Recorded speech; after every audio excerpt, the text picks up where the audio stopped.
अजय अजय अजय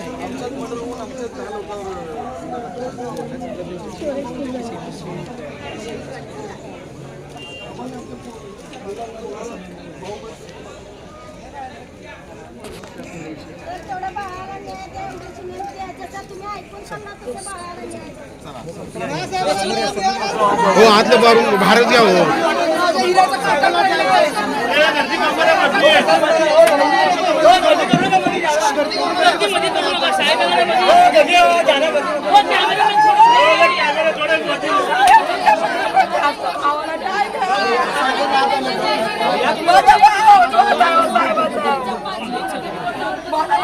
हॉटेलला जाऊ तिकडे बसू खाली पण मला इकडे असं मी फक्त नाही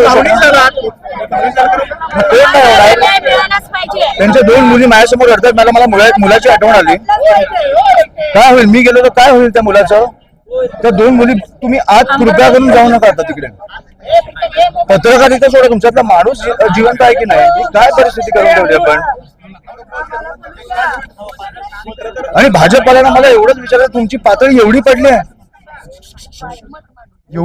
तुमची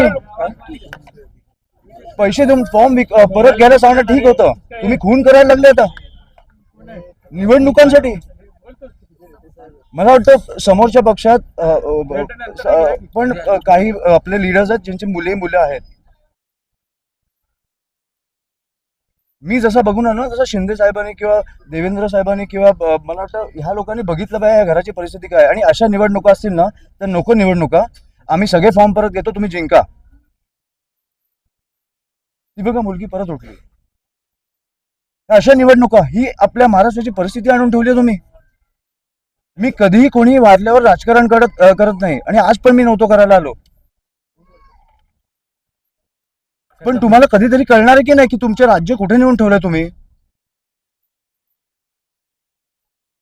मला वाटतं आपल्या सगळ्यातला एक माणूस जागा झाला पाहिजे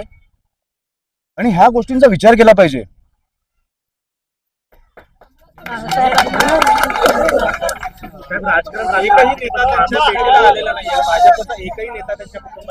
माझी विनंती आहे फडणवीस साहेबांना माझी विनंती आहे एक दिवस प्रचार सोडा आणि प्लीज या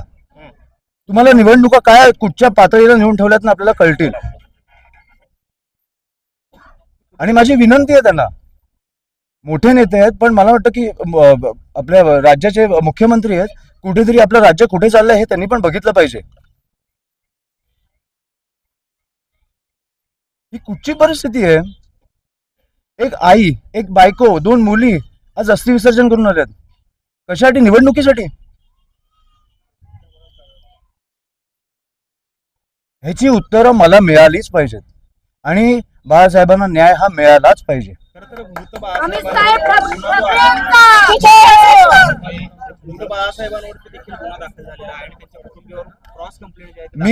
मी मला वाटतं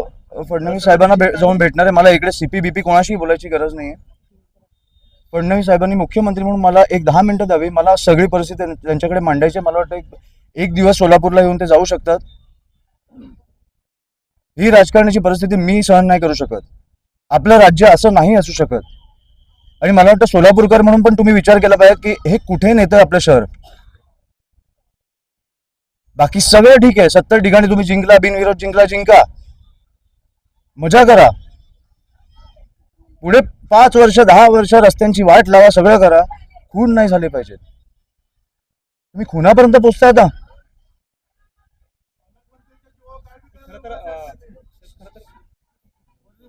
मला काही बोलायचं नाही मी डायरेक्टली फडणवीस साहेबांना जेव्हा प्रचारात वेळ फडणवीस साहेबांची मला वाटतं ते बोललेत पण मी जाऊन भेटणार आहे तेव्हा त्यांना जेव्हा वेळ मिळेल तेव्हा मी जाऊन भेटणार आहे